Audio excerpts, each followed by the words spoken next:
walk me through race day and what you're thinking and how you felt during the race.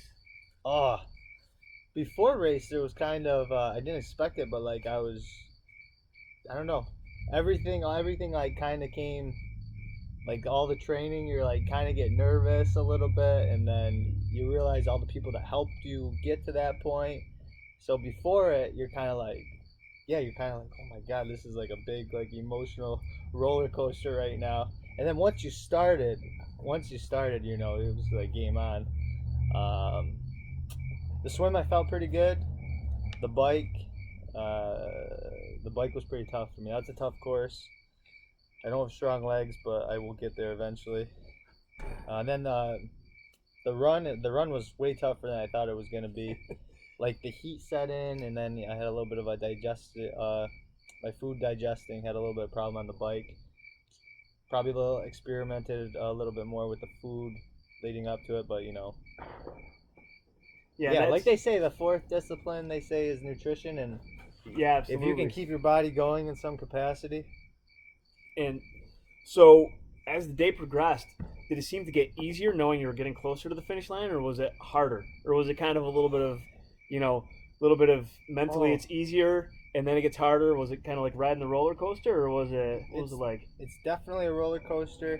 I feel like I feel like there's some self doubt when you're out on that bike forever.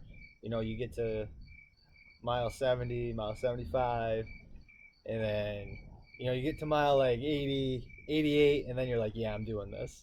And then you're pretty much on a high from mile 90 to 100, 110, I would say. And then you're really on a high when you see those people those last couple miles. You're really on a high, and then you get on the run, and I was so happy to be on the run. And then I realized I was starting to have a digestion problem, and I just started having a pain right here, and it just sucked. But I learned for next time. So we fired up Team CGSW Racing for this year.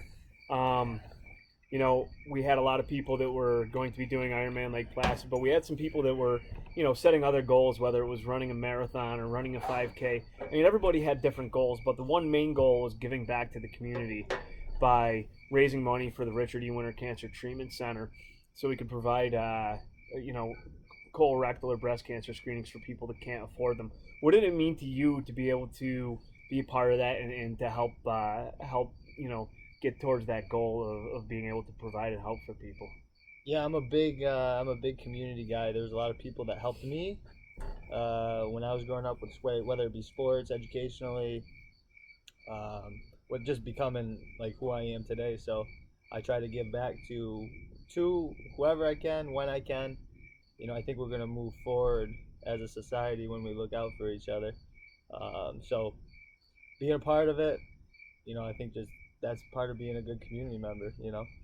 Nice. Now, Iron Man, when you look at this and the time commitment and everything that goes into it, Iron Man is a completely selfish endeavor. There's Hmm. no doubt about it. It's probably one of the most selfish things you can do, but there's also the other side of it. Even though it's selfish, there's a lot that comes out of it. And I know that, when Kristen, my wife, was doing it, I didn't necessarily look at it as a selfish thing, but I think the unintended consequence of doing this is that you inspire so many people. She inspired me, and I know that talking to you and Josh and some of the other guys, people are coming up to you all the time. They're saying, "Man, how did you do that? Like, what's it like?" People that laughed about this or thought you were crazy before would say, "I don't even ever want to. I don't even like to ride 112 miles in a car." Now they're asking you about Yeah. triathlon. So you went out and you did this and you inspired other people. So what's that like? That's a big question.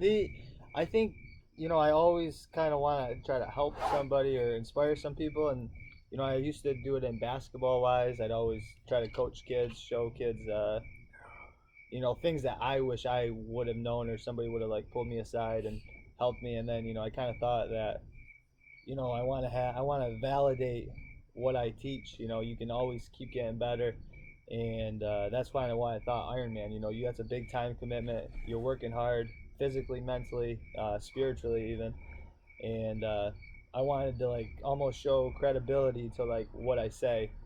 As far as like if I'm telling a kid that you need to work harder, I want to be able to take it from somebody that's coaching me, um, or somebody that's trying to tell me to get after that I can take it to, and you know, I don't want to just dish it out, and not showing that I'm doing stuff. You know what I Practice mean? what you preach, Yeah. right? Yeah, I like it. So, you come down the finishing chute and you hear Mike Riley, the iconic voice of Iron Man, giving you that. Zach Dodge, Ogdensburg, New York. You are an Iron Man. What does it mean to you to be an Iron Man? It was a it was a big accomplishment. There was obviously some emotions. I remember that whole run. You don't want to like deviate from your stride, because if you deviate from your stride, you're gonna cramp. So I remember that whole run, just keeping that same stride.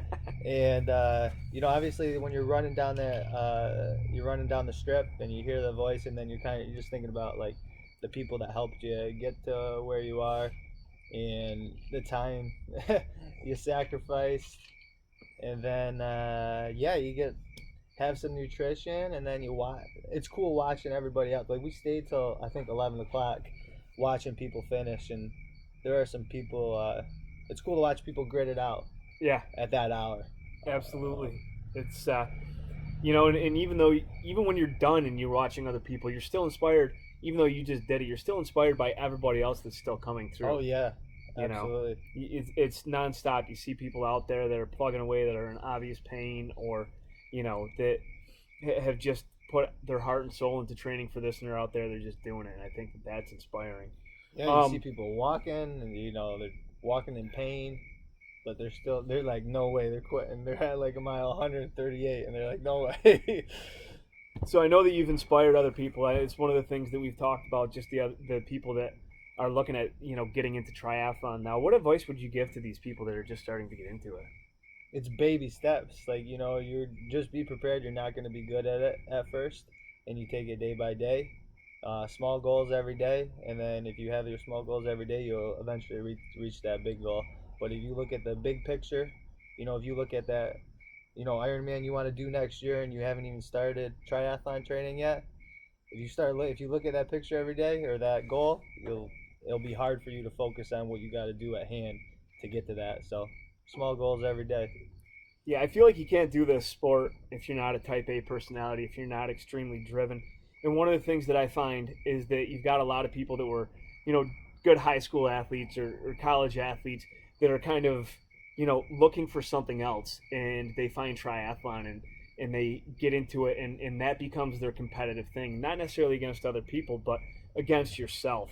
And, when you're competitive like that, I feel like it's tough to not want to be good at everything right away. Yep. So I think that you can't stress patience enough. It's not going to happen all at once. You really have to put the time and effort in. But you put that time and effort in, I think we both agree that it's definitely worth it. Yeah, definitely worth it. You're gonna have bad days. I had a lot of bad days on the bike. Uh, the swim, I really enjoy right now, and the run. Next year, I want to be stronger off the bike onto the run. And I gotta get stronger. Simple as that. Yeah, and that's what we're going to talk about in the second part of this. Is just kind of the training and the building. And so you're an Ironman. What's next? One and done? Scaling it back? What are you doing? Scaling it back to, I'm gonna do a couple 70.3s if my wife lets me. It's always important to ask permission first. Yes. Don't just go out there and do it. But 70.3 is way more conducive to a normal life. You gotta sacrifice a couple mornings getting up early, one long day. But yeah, I got a plan. I got a plan. Absolutely. And I would say, you don't have to be an Ironman overnight. I mean, No. set those goals, be a half Ironman, and strive for that Ironman goal. Because if you just set that goal to be an Ironman, I feel like you're going to be one and done, and that's it. Your triathlon career is going to be very short-lived. There's nothing wrong with doing a sprint or an Olympic distance, working up to a half Ironman, and setting that goal of becoming an Ironman. Would you agree or disagree? Yeah, small goals are good. Yeah. Sometimes if you set unrealistic goals, you're just gonna set yourself up for failure. It's like, it's habits. Habits aren't born. You don't just make a habit overnight. You build on a habit, and that's how you eventually become better. And we will become better at triathlon. Absolutely. You don't have to be an Ironman to be a triathlete. You can be a triathlete by doing any distance race. So just remember that. Start small, set those goals, and work your butt off to achieve whatever goal it is that you set, and it's going to happen, no doubt. Absolutely. All right. I need another drink, and we're going to come back with part 2 with Zach Dodge.